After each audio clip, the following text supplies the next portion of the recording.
It's 3 minutes after 6 o'clock. Our public hearing for zoning case 2020-05P2 is now in session, and I'm going to turn it over to our zoning and planning director, Mr. Skylar Miller. Yes, sir. Okay, give me 1 second here. I'm going to get this presentation up and running and also share it with our applicant who is attending via Zoom. And let the record show that all three trustees are here, along with our administrator, Mr. Ray Warwick.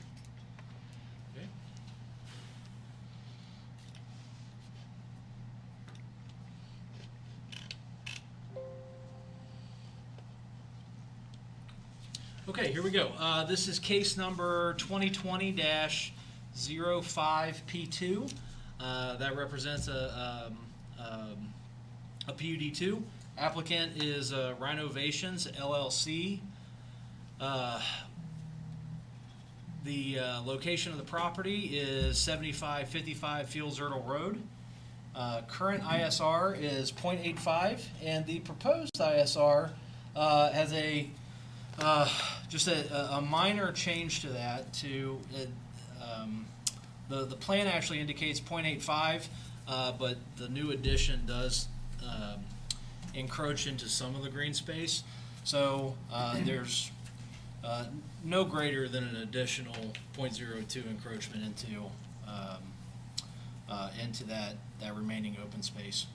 The applicant is requesting the PUD2 to construct an 800 square foot addition to the existing building. Proposed addition is to provide additional refrigerated storage and sales area internal to the store. This is an area map showing the general location of the subject parcel. As you can see, we're right along the township border with Sharonville on Fields Erdel Road. Directly behind here is, actually I'll go to the zoning map. Again, subject parcel right here. The property is bounded to the south, east, and west by light industrial, and there's actually a mobile home park in Sharonville to the north. I believe this is the Nelson Stark site behind there. Okay, this is the original site plan that was presented to zoning commission. Let's see. Let me get the laser pointer out. As you can see, the proposed addition is back here, 800 square foot cooler, and again, it's a reconfiguration of the internal retail space of the building. It does encroach, again, like I said, into the small amount of green space that this site has, and the addition runs the total length of the existing building. See, it's a little clearer picture with some color change to show the contrast. Again, new addition right here. There is an existing cooler here that was previously approved. Gas pumps out to the front. They're indicating that there is some open space out here, which is the landscaped area around the pylon sign, and then this area here that's in the southeast corner of the property. This is actually a shared drive on the western side of the property. This is ingress and egress both into this site as well as the parcels to the south and to the west. Okay, so this is actually this is the new site plan, and I'm going to go back to that in a minute. The applicant is also proposing some new facade changes to the existing building. This is the north-facing front elevation. Currently, right now, there's a lot of windows to the front here. They're losing a lot of retail space on the interior of the site, so they're proposing to close off some of that as part of this renovation. They're also adding some additional facade and this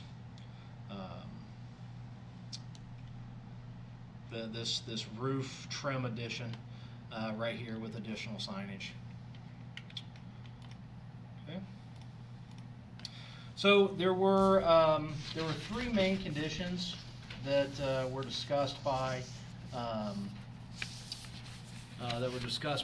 the zoning commission with their approval on September 14th. The first item was in improving the condition of the asphalt and landscaping border around this existing pylon sign.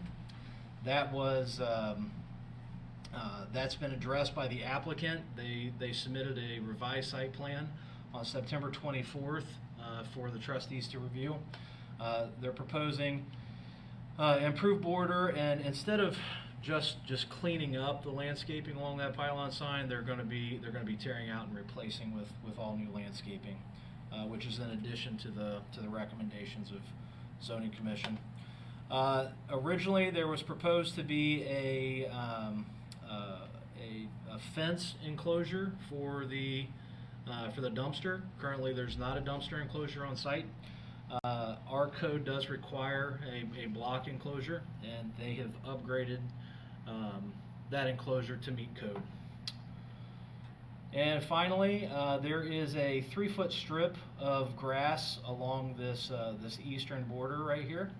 And though it's not completely consistent with our requirements for buffer area, they're making the best use of this strip by including a hedgerow from the front of the building up to right away.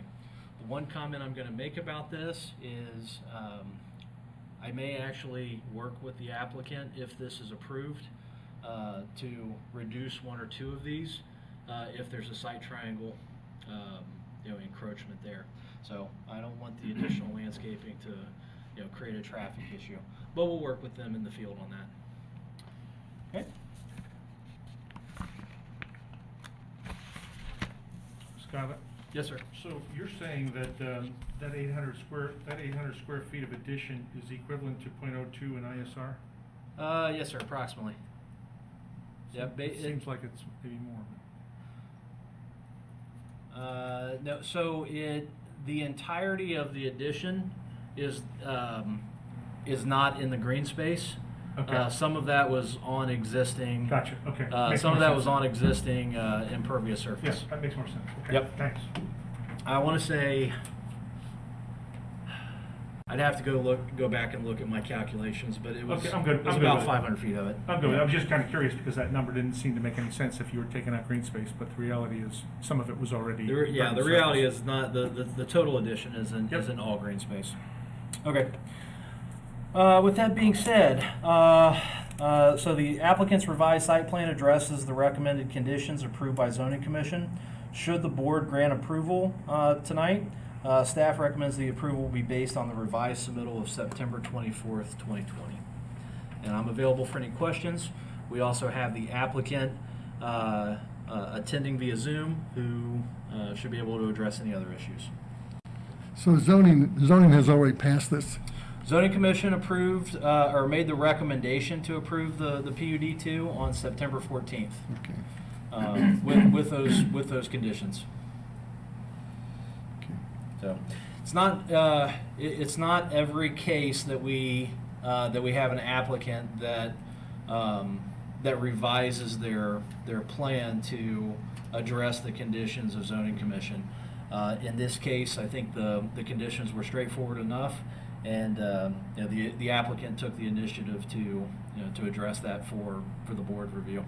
And they upgraded with the landscaping that they didn't have to. They even went beyond what we needed, what the code was. So they did with the landscaped area around the pylon sign, the freestanding sign. There's only so much space currently existing in the strip on the eastern side, so they're making every attempt to conform with our buffer requirements. So if this plan is approved, there is a inherent allowance or a reduction of sorts with the landscaping. Typically, we require a 10-foot buffer yard, and it's just physically not there. So unless we're requiring, a reworking of this site with asphalt, I don't think they have that room with the gas pumps. So, we're trying to take a currently legal non-conforming lot and kind of do a best fit and adjustment to conform with current day standards.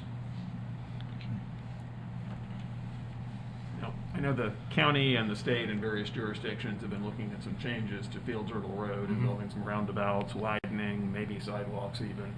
None of this plan will interfere with any of those plans, or is that not a consideration? It's not a major consideration at this time. The one thing that, and I'm glad you brought this to my attention, this site plan does show some work out in the right-of-way because the existing landscaping does encroach into the right-of-way. If the county has any issues with that landscaping, I'm going to defer to them. And if that means that the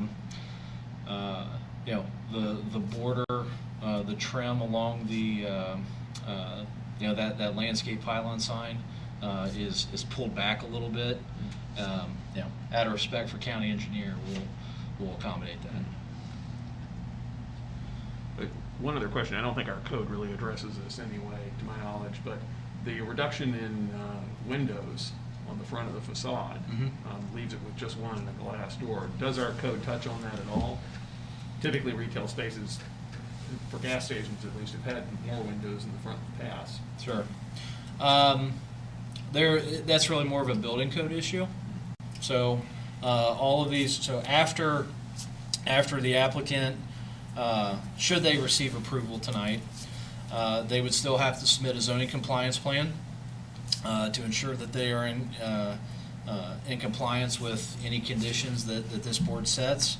Then they'll get their permits from, the zoning certificate from us. Then they'll have to apply to Hamilton County for building department approval.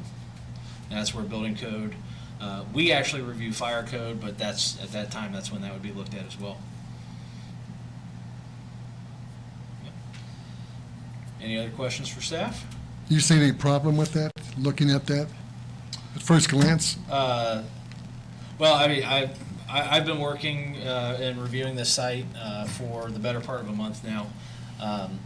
This is an opportunity to take a long-standing business that is legal non-conforming, and if not bring it up 100% to compliance with current code, it's certainly much closer.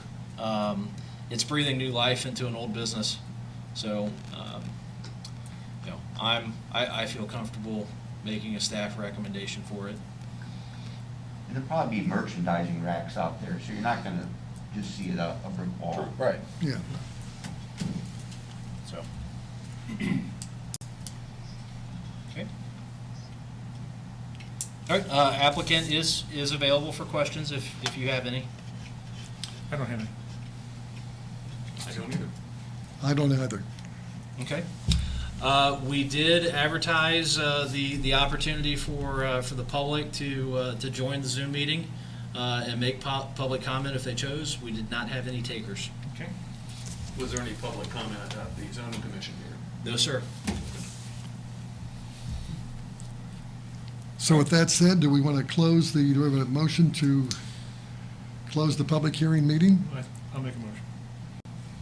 I'll second. I will ask, is there anything else the applicant wanted to present that we haven't considered? Okay. Matt, the board doesn't have any additional questions, but is there any statement you would like to make or presentation you would like to give to the board? I had a hard time hearing what they were saying. I heard something about a window mentioned, and the window that will be remaining will be right where the cashier is. So the cashier will be able to see the entire lot from that window to monitor the pumps and the site. So the visibility of the pumps is a priority, and that window facilitates that view for attendant. Yeah, and I do apologize. We have some technology limitations here. Yeah, there was a question about the minimum standards for amount of windows. I just said that would be that's a building code issue. So. Yep. Okay. Well, yeah, I think that pretty much covers it. Other than the floor plan of the store, which I'm not sure if that is pertinent for the trustees at this point. But yeah, I think that your presentation pretty much covered everything that I could say. Okay. Anything else? I'll have the Motion case. in a second. Vote to, and incidentally, we will be, Before we do that, can I just ask one other question? Yeah. So this is a block enclosure on the dumpster. Does it have a door that opens and closes or no? It does. So it's still a fence. It's still a metal chain. So you link. can see through it? Actually, I believe there's going to be some screening, correct, in the Yes. the gate for the enclosure. Correct. Okay. Is it the Slats. diagonal slats? Yes. Yeah. Okay. So, Right. and that's typical. We see that Yeah. on block Yep. enclosures. I'm good with it. Yeah. Thanks. I should state, currently, there's no enclosure. The dumpster is actually on the, currently it's on the east side of the Yes. building. So that's That's a gonna big get- improvement, I think. That's going to get tucked behind. Yep. I'll just make a note that we will be voting on this new business, and that'll be shortly after 7 o'clock, after we have a proclamation, and then we'll get to the new business and have a vote on it. Yes, sir. Okay? The vote to conclude our public hearing, it's now 6:18. Mr. James? Aye. Mr. Whedon? Aye. Mr. LaBarbera? Aye. Thank you, gentlemen.